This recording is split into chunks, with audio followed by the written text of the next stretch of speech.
The outfield wall at UCLA's Easton Stadium is shielded by history. Any team wishing to knock off the Bruins must face that wall, that list of a record 12 NCAA softball titles and the tradition it carries. Arizona claims its own tradition of excellence, but on Thursday night, in front of a crowd of 1,328, only UCLA looked like a longtime powerhouse. Advertisement: Rachel Garcia led the Bruins 55-5 in the pitcher's circle and the batter's box in a 7-1 victory over the Wildcats. The sophomore pitched 5 scoreless innings and smacked a towering 2-run homer in Game 1 of a best-of-3 Super Regional. A trip to the Women's College World Series awaits the winner.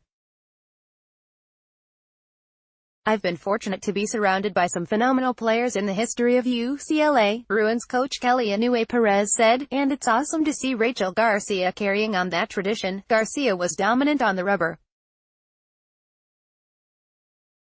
She opened the game with a 1-2-3 first inning, gave up 1 hit, struck out 8, walked 1 and exited amid a swarm of teammates and high-fives following her blast to straightaway center field. "A pitcher like that, you've got to hit her mistakes," said Arizona coach Mike Candrea, whose team is 43-15.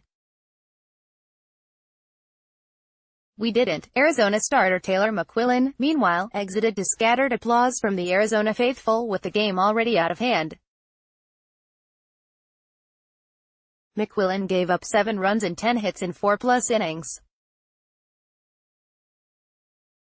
The outing added to a season of frustration for her against the Bruins, who have tagged McQuillan for 19 earned runs in 13 innings.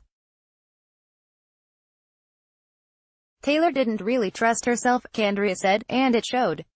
Third-seeded UCLA's barrage against McQuillan started with an innocent-looking chopper to second base. Arizona second baseman Reyna Carranco smothered it and fired to first, but her throw was too late to beat UCLA's Kylie Perez. Perez's sister, Brianna, moved her to second with a sacrifice bunt, and Aaliyah Jordan doubled into the left center field gap to drive her home and give UCLA its first run. The Bruins added another run in the second on a solo homer by Madeline Jelenitsky, another in the third on a solo homer by Kylie Perez, and 4 more in the fifth on 2-run homers by Jelenitsky and Garcia. Arizona scored its only run in the 7th against Bruins reliever Holly Azevedo, who forced a groundout that scored Deja Malipola. It was of little comfort to Candrea, who said his team needs to reset ahead of Game 2 on Friday night at 6. "Tough game on our part," he added. "I don't think that we really did anything well." Ethan.Bauer at LATimes.com. Follow Ethan Bauer on Twitter at eBowery Advertisement.